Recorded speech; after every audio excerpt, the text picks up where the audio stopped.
बाबा maths वाला channel है, ठीक है, उस पर भी ये वीडियोस आपको मिल जाएंगे जो भी आप चाहते हैं।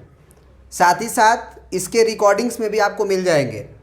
तो आज जो हम लोग पढ़ने वाले हैं वो रिलेशन एंड फंक्शन का जो टॉपिक जो है वो नवंबर में आने वाला है, उसे पढ़ने वाले हैं। और उसमें है आपका रिलेशन एंड फंक्शन में सबसे पहले पार्ट टाइप्स ऑफ रिलेशन। और टाइप्स ऑफ रिलेशन में आपके ये 4 प्रकार के हैं रिलेशन। एक रिफ्लेक्सिव रिलेशन है, एक साइमेट्रिक रिलेशन, एक ट्रांजिटिव रिलेशन और एक इक्विवेलेंस रिलेशन है। यही केवल पार्ट आपके इस बार नवंबर में आ रहा है। साथ ही साथ फंक्शन में जो पार्ट आ रहा है 1 ऑन टू फंक्शन आ रहा है चैप्टर 1 से। फिर जो भी चैप्टर्स हम लोग पढ़ेंगे उसके पहले सिलेबस को देख लेंगे, ताकि अगर आप क्वेश्चंस बनाएं तो इसी के रिगार्डिंग क्वेश्चंस बनाएं इस बार, है ना। तो ये पार्ट आपको पढ़ना है। इसमें क्या छोड़ा गया है, आप कहोगे कि क्या आखिर इसमें क्या हटाया गया है। तो इसमें एक कंपोजिशन ऑफ फंक्शन होता है, उसे हटा दिया गया है, और इनवर्स फंक्शन है, उसे हटा दिया गया है। केवल यही 2 पार्ट हटाया गया है, बाकी सब आपको पढ़ना है, ठीक है। तो टाइप्स ऑफ रिलेशन को पढ़ने से पहले जो reflexive relation, symmetric relation, transitive relation, equivalence relation, थोड़ा सा हम लोग रिलेशन पे चर्चा करेंगे, ताकि हर बात हमको समझ में आ जाए और हम लोग ऑब्जेक्टिव क्वेश्चंस बना लें। इसमें जो है हम लोग ये पढ़ेंगे कि टाइप्स ऑफ रिलेशन का थ्योरी, कॉन्सेप्ट, मतलब टूल्स कह सकते हो। मतलब कॉन्सेप्ट अगर आपके पास डेवलप हो जाएगा तो क्वेश्चंस आपको कहीं से मिलेंगे, आप बना ही लोगे। लेकिन अगर डायरेक्ट आप क्वेश्चन बना रहे हो, कॉन्सेप्ट क्लियर नहीं है, तो दिक्कत है। तो इस वीडियो में हम लोग केवल कॉन्सेप्ट की बात करेंगे, और नेक्स्ट वीडियो में हम लोग कवर करेंगे ऑब्जेक्टिव क्वेश्चंस को। तो ध्यान से समझिएगा, जो ऑब्जेक्टिव आने वाले हैं आपके एग्जाम्स में। तो इसमें हम लोग शुरू करेंगे सबसे पहले रिलेशन पे, फिर रिलेशन से आएंगे फिर टाइप्स ऑफ रिलेशन पे। तो इतना पहले प्रिंट कर लीजिए अपना सिलेबस। चलिए थोड़ा सा हम लोग रिलेशन पे चर्चा करेंगे। एक और आपके बात क्लियर कर देते हैं कि जो बच्चे ये सोच रहे हैं कि क्लास 12th के ही मार्क्स केवल कवर होंगे, टर्म 1 से मतलब नहीं है, वो गलत फहमी में है। टर्म 1 में जो आपका पेपर होगा उसके मार्क्स, और टर्म 2 में जो आपके मार्च अप्रैल में पेपर होगा उसका मार्क्स, दोनों का एवरेज मार्किंग आपको दिया जाएगा। इसीलिए आप सिंसियर होकर इसको भी लीजिएगा, नहीं तो हो सकता है कि आपके मार्क्स गड़बड़ा जाए। तो सबसे पहले हम रिलेशन की बात करते हैं। तो रिलेशन में हमारा पहले एक सेट ए दिया रहेगा, एक सेट बी दिया रहेगा, उससे आपको ए क्रॉस बी निकालना है। तो ए क्रॉस बी निकालने का मतलब क्या होता है कि ए क्रॉस बी ऑर्डर पेयर होता है, और ऑर्डर पेयर में 2 एलिमेंट होते हैं एक ऑर्डर पेयर में। और वो जो ऑर्डर पेयर है उसमें पहला जो एलिमेंट आएगा वो ए सेट से आएगा, और दूसरा जो एलिमेंट आएगा वो बी सेट से आएगा। यानी कि अगर आप ए क्रॉस बी लिखना चाहते हैं तो 1 से 5 जोड़िए, 1 से आप 6 को जोड़ लीजिए। तो पहला एलिमेंट आपका ए से आया है और दूसरा एलिमेंट आपका 5 और 6 दूसरे से आया है। आप कहोगे कि पहला एलिमेंट तो सर सेट ए में आपका 2 भी है, तो हम कहेंगे बिल्कुल, 2 से आपका 5 भी जुड़ेगा और 2 से आपका 6 भी जुड़ेगा। फिर आपका 3 से 5 भी जुड़ेगा और 3 से 6 भी जुड़ेगा, यानी कि 3,5 एंड 3,6। ये आपका ए क्रॉस बी है। तो ए क्रॉस बी क्या होता है? A cross B is a set of order pair in which all the elements of first entry belonging to A and the second entry of the order pair belonging to B। कभी भी ऐसा नहीं हो सकता है कि आपका second element पहले से आ जाए। हाँ, वो अलग बात है कि अगर बी सेट में भी अगर 1 2 3 ही कर दे, 1 2 3 ही कर दे तो दूसरा मैच कर सकता है, लेकिन उसे हम ये नहीं बोलेंगे कि वो ए से आया है। अगर हम दूसरे पे उंगली रखेंगे तो हम उसे बोलेंगे बी से ही आया है, अगर यहाँ पे भी 1 2 3 ही लिख दिया जाए तब। तो ये कंफर्म हो जाना चाहिए। तो ए क्रॉस बी क्या होता है? जितना भी पॉसिबल ऑर्डर पेयर होगा 1 5 1 6 2 5 2 6 3 5 3 6, इससे। अब ये तो ऑर्डर मतलब क्रॉस प्रोडक्ट की बात हो गई, ए क्रॉस बी की बात हो गई। अब हम आते हैं इस पे कि ये रिलेशन कब होगा। तो रिलेशन जो होता है ना, रिलेशन जो होता है, relation R is subset of A cross B। बस यही रिलेशन का डेफिनेशन है। relation R is subset of A cross B if relation defined from A to B अगर तुम्हारा relation A to B defined किया गया है फ्रॉम A से लेके B तक, तो जो R होता है वो सबसेट होता है A क्रॉस B का। अब क्वेश्चन यहाँ पे है कि सबसेट का मतलब क्या होता है। तो सबसेट का मतलब होता है कि जो भी आप, अगर मान लो आपका एक रिलेशन R1 हम दे रहे हैं 1,5 और मान लीजिए 2,5 और आपका 3,1 या 3,5 दे रहे हैं, 3,5 दे रहे हैं, तो ये जो रिलेशन है ये पूरा एंट्रीज जितने भी इसके एलिमेंट्स हैं वो सारे के सारे इसके अंदर आ जाने चाहिए, तब तो हम कहेंगे कि ये रिलेशन एक कहा जाएगा फ्रॉम A to B। अगर इसका कोई भी एलिमेंट इससे मैच नहीं किया तो हम कहेंगे कि ये relation from A to B नहीं है। तो ज़रा देखते हैं कि क्या इसके सारे एलिमेंट्स इसमें मैच कर रहे हैं। तो पहला एलिमेंट है 1,5, दूसरा एलिमेंट है 2,5, तीसरा एलिमेंट है 3,5, मैच कर रहा है, तो एक ये रिलेशन होगा फ्रॉम A to B। अब आते हैं, मान लो एक R2 डिफाइन करते हैं, इसमें मान लो केवल हम 1, क्या रख देते हैं, 6 रख देते हैं, ओनली एंड ओनली, बस ये। क्या ये रिलेशन होगा कि नहीं होगा फ्रॉम A to B?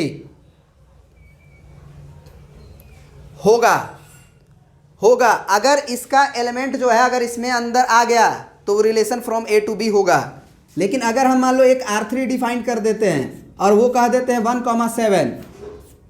1,7 कर देते हैं, क्या ये relation from A to B होगा? नहीं होगा, क्योंकि जो सेकेंड एंट्री 7 एलिमेंट है वो दूसरे से नहीं आ रहा है, कहीं और से आ रहा है, तो ये रिलेशन कुछ और होगा, A to B नहीं होगा। हाँ, अगर कोई C एलिमेंट दिया रहता C सेट के अंदर तो वो A to C हो जाता, अगर C के अंदर 7 एलिमेंट होता तब। अब ऐसा भी कंफ्यूजन होता है बच्चों को कि जैसे मान लो हम R5 दे दिए, 1,5 दिए, फिर 1,6 दिए, फिर 2,5 दिए और 3,8 दे दिए, 3,8 दे दिए। अब ज़रा हम पूछें कि क्या ये relation from A to B है कि नहीं है, तो बच्चा देखिएगा कि 1,5 मैच ही कर रहा है, 1,6 भी मैच कर रहा है, 2,5 भी मैच कर रहा है, 3,8 मैच नहीं कर रहा, तो एक मैच नहीं करेगा तो रिलेशन कह देंगे क्या फ्रॉम A to B? कह देंगे क्या? नहीं कह सकते हैं।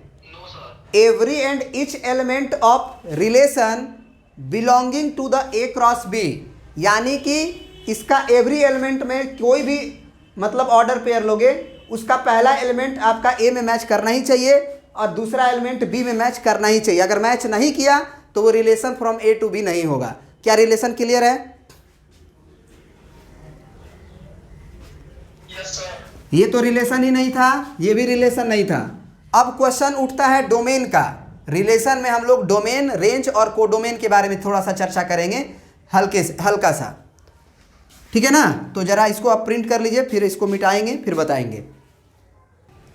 अब देखिए, यहाँ पे एक हम सेट A दिए हैं और एक सेट B दिए हैं और relation from A to B ये डिफाइन किया गया है। Relation from A to B ये डिफाइन किया गया है। A क्रॉस B आपको हमेशा निकालने की जरूरत नहीं है और ना ही देगा वो। आपको बस ये समझना है कि अगर relation A to B define किया गया है तो इसका एवरी एलिमेंट में पहला एंट्री पहला से आना चाहिए, दूसरा एंट्री दूसरा से आना चाहिए, प्रत्येक मैच कर जाना चाहिए। कोई भी ऐसा नहीं होना चाहिए कि मैच नहीं करना चाहिए। 2 6 मैच कर रहा है, 2 6 मैच कर रहा है, एक साथ मैच कर रहा है। तो अगर ये मैचिंग हो रही है और तो ये रिलेशन है, फ्रॉम A to B है। अब क्वेश्चन उठता है कि डोमेन किसे कहते हैं, कोडोमेन किसे कहते हैं और रेंज किसे कहते हैं। तो नोट करके आप लिख लेंगे, वो ज़्यादा बेहतर होगा। रिलेशन में जो लिखा गया है पहला एंट्री, रिलेशन में जो लिखा गया है पहला एंट्री जो कि B से एसोसिएटेड है, उसे हम लोग डोमेन कहते हैं। तो जैसे अगर हम इसमें देखने की ज़रूरत नहीं है, रिलेशन में देखने की ज़रूरत है। रिलेशन में जो पहला एलिमेंट है, उसे हम लोग डोमेन कहते हैं। तो 1 है, 2 है और 1 है। तो आपको मालूम होगा ना कि 1 2 1 नहीं लिख सकते हैं, क्योंकि एक ही सेट के अंदर एक ही एलिमेंट को एक से अधिक बार नहीं लिखते हैं। तो अगर 1 2 लिख चुके हैं और यहाँ भी एक ही है पहला एलिमेंट, तो उसको लिखने की आवश्यकता नहीं है, केवल 1 और 2 ही लिखेंगे। क्लियर है? एक तो डोमेन को ऐसे समझिए कि जो रिलेशन लिखा रहता है उसका पहला एंट्री को हम लोग डोमेन कहते हैं। या दूसरा तरीका क्या है समझने का, चलो अभी दूसरा तरीका बाद में सीखेंगे, पहले रेंज को समझते हैं। रेंज क्या होता है? इसी ऑर्डर पेयर का सेकेंड एंट्री। रेंज क्या होता है कि जो रिलेशन दिया रहेगा उसी का सेकेंड एंट्री। तो वो कौन कौन है? 6, 6, 7। तो केवल 6 और 7 लिखेंगे, क्योंकि एक ही एलिमेंट को 2 बार नहीं लिखते हैं। अब कोडोमेन क्यों समझते हैं?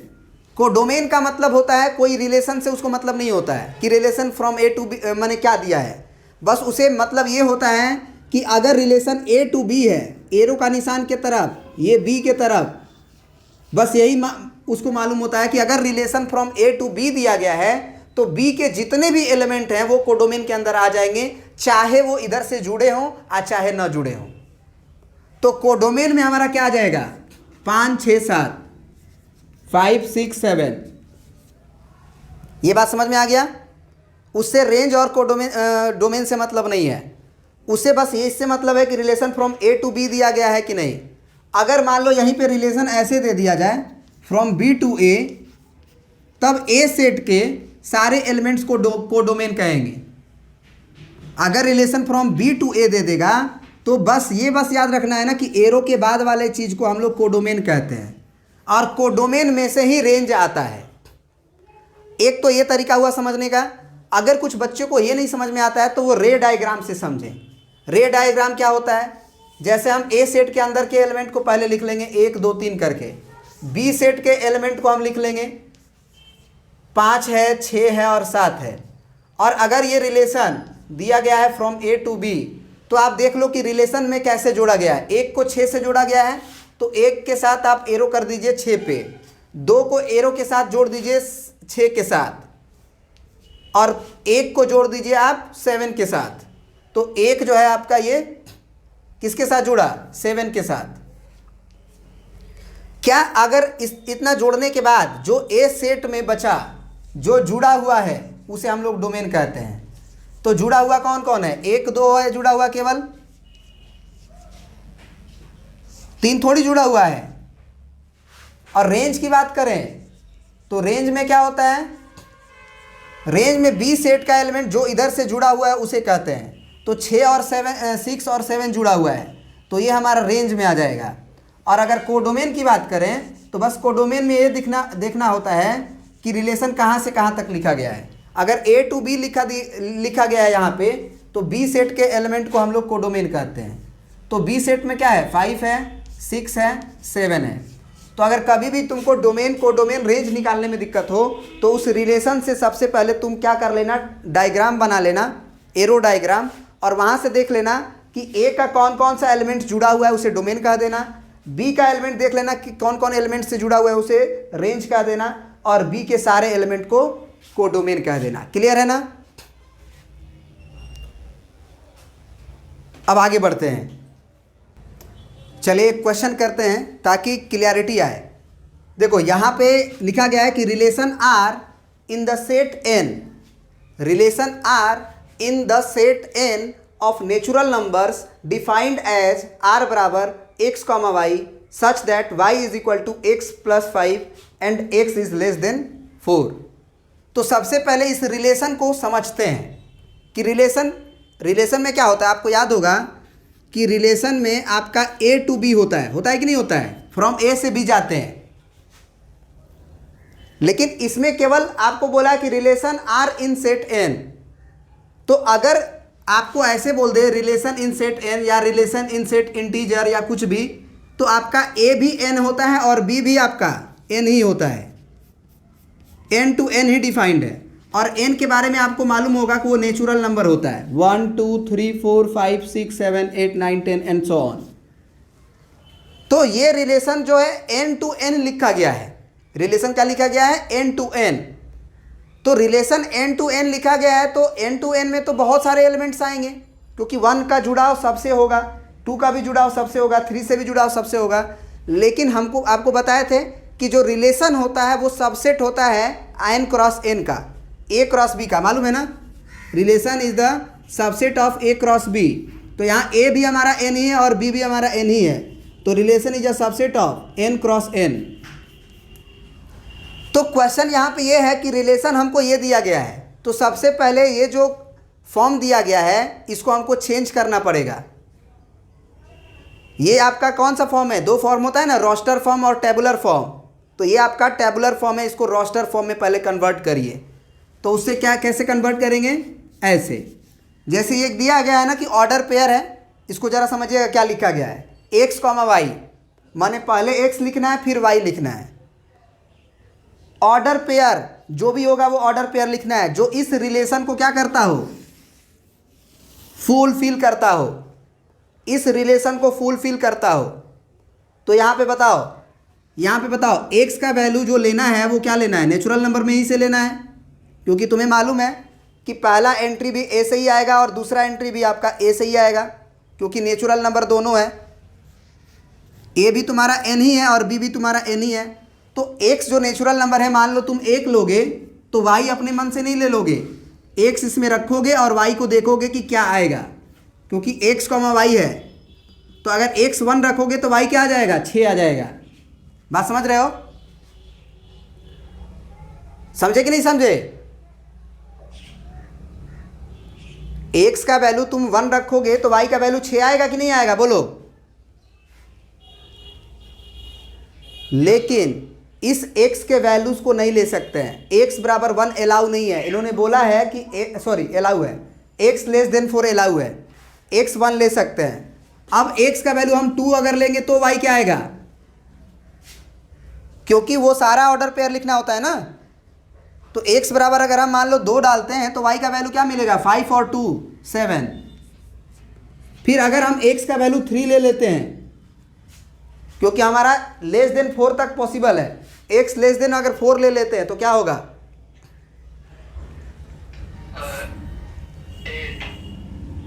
4 लोग सॉरी 3 ले रहे थे ना, हाँ 5 3 8 हो जाएगा। और 4 तो ले भी नहीं सकते हैं। क्या हम लोग x का वैल्यू 4 ले सकते हैं क्या?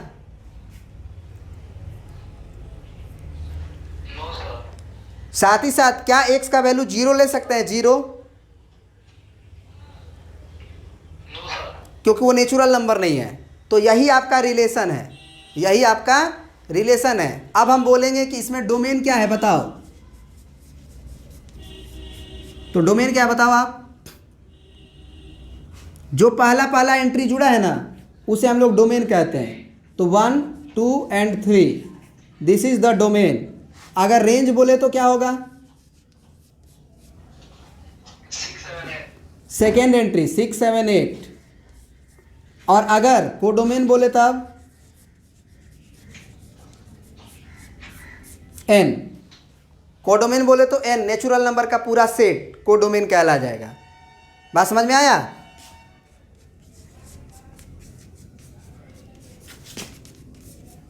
कोई दिक्कत है समझने में ये बात?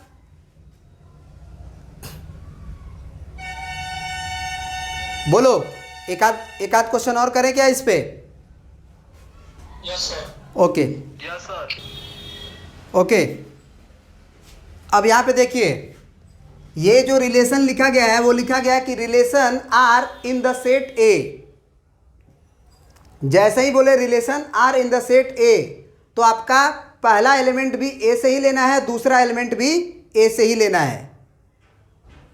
ए और बी दोनों सेम हो जाता है। अगर बोल दे कि relation in the set A, तो आपका पहला एलिमेंट भी ए सेट से ही उठाना है और दूसरा एलिमेंट भी इसी से उठाना है। लेकिन ये जो रिलेशन है ना, एक रूल का पालन कर रहा है, ये रूल का एक फुल मतलब फॉलो कर रहा है इस रूल को, और वो रूल है ये y is divisible by x। जो सेकेंड एंट्री है वो पहला एंट्री से डिवाइड हो जाना चाहिए। y is divisible by x।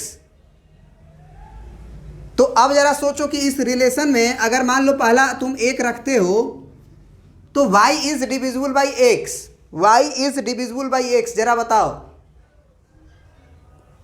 क्या y जो है हमारा कोई भी नंबर इसमें का, क्या वो एक से डिविजिबल नहीं होगा?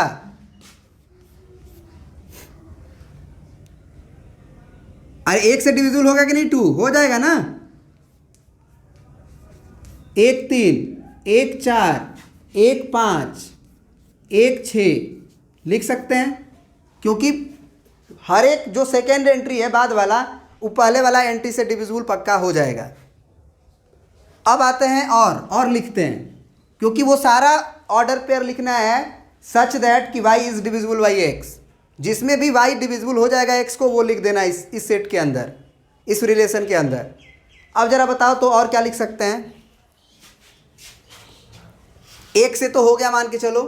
अगर हम पहला एंट्री 2 लिखेंगे, सोचना, अगर पहला एंट्री 2 लिखेंगे तो यहाँ पे वैसे ही एलिमेंट लिखेंगे जिससे 2 से डिवाइड हो जाएगा। जैसे कि हम 2 लिख सकते हैं, 2 4 2 6। हाँ बहुत बढ़िया, 2 4 2 6। और क्या लिखेंगे जी, बस यही लिख सकते हैं, और नहीं लिख सकते हैं। और अगर पहला एंट्री अगर आप 3 लिखे हो तो दूसरा एंट्री आप 1 नहीं लिख सकते हो, दूसरा एंट्री आप 2 नहीं लिख सकते हो, दूसरा एंट्री आपको डायरेक्ट 3 ही लिखना पड़ेगा। और अगला फिर अगर 3 लिख दिए हो तो दूसरा एंट्री आपको 6 ही लिखना पड़ेगा, और लिख भी नहीं सकते हो। और अगर पहला एंट्री अगर आप 4 लिखते हो तो क्या लिख पाओगे? क्या सर? पहला एंट्री अगर आप मान लो हमने 1 भी लिखा, 2 भी लिखा और 3 भी लिख दिया, अब क्या पहला एंट्री 4 लिख सकते हैं? 4 लिखेंगे तो 4 लिख सकते हैं, हाँ लिख सकते हैं, 4,4 हो जाएगा। लेकिन 4 के बाद और कोई होगा, क्योंकि 4 के बाद 6 होगा मान के चलो, तो डिवाइड कर पाएगा क्या 4? नहीं ना। तो 4 से केवल यही लिखा पाएगा 4,4, क्योंकि तभी वो डिवाइड कर पाएगा। और क्या लिख सकते हैं हम लोग, और क्या लिख सकते हैं? 4 से लिख दिए, 5 5 लिख सकते हैं, और 6 6 लिख सकते हैं, बस। तो ये तुम्हारा रिलेशन है। ये जो दिया गया था आपका, कौन सा फॉर्म दिया गया था? Tabular form. इसको हमको रोस्टर फॉर्म में बदल देना था, हमने बदल दिया। अब अगर हम पूछें कि डोमेन क्या होगा, तो डोमेन के लिए क्या देखना है तुम्हें? केवल पहला एंट्री ऑर्डर पेयर का। तो पहला एंट्री 1 है, 1 है, 1 है, तो 1 गांज नहीं देंगे। एक सेट के अंदर 1 अगर एक बार आ गया तो दोबारा नहीं लिखेंगे। तो ऑर्डर पेयर में 1 आएगा, और 2 आएगा, 3 आएगा, 4 आएगा, 5 आएगा, 6 आएगा, सारा का सारा आएगा। रेंज में बताओ, रेंज में तुम्हारा क्या आएगा? 2 आएगा, 3 आएगा, 4 आएगा, 5 आएगा, 6 आएगा। अच्छा एक बात बताओ, 1,1 भी तो हो जाएगा, 1,1 भी तो हो जाएगा। अरे 1 से 1 डिवाइड नहीं हो जाएगा क्या? 1 से 1 डिवाइड हो जाएगा ना, तो रेंज में हमारा 1 भी आ जाएगा। तो 1 हो गया आपका, 2 हो गया, 3 हो गया, 4 हो गया, 5 हो गया, 6, सारा तो हो ही गया, सारा तो हो ही गया, छूटा कहाँ? अब यहाँ पे कोडोमेन बताओ, कोडोमेन क्या होगा? कोडोमेन भी आपका वो पूरा हो जाएगा सेट भी ए का एलिमेंट, 1 2 3 4 5 6। तो क्या आप लोग रिलेशन लिखने समझ गए? डोमेन पहचानने सीख गए। ये हमेशा याद रखना कि सेट ए जो दिया रहता है ना, उसके सारे एलिमेंट को डोमेन नहीं कहते हैं। बहुत टीचर्स आपको बताएंगे कि सेट ए के पूरे एलिमेंट्स को डोमेन कहते हैं, नहीं। सेट ए के उसी एलिमेंट्स को हम लोग डोमेन कहते हैं जो हमारे रिलेशन में किसी न किसी से जुड़ा हुआ हो। तो अगर पूरा का पूरा ही अगर जुड़ जाए तो पूरा को हम लोग बोल देंगे, लेकिन अगर पूरा का पूरा नहीं जुड़ेगा तो जितना जुड़ेगा केवल उतना को डोमेन बोलेंगे। तो ये क्लियर हो गया। अब फाइनली हम लोग पढ़ेंगे टाइप्स ऑफ रिलेशन के बारे में, जिससे आपके अधिक से अधिक क्वेश्चन पूछे जाएंगे, है ना।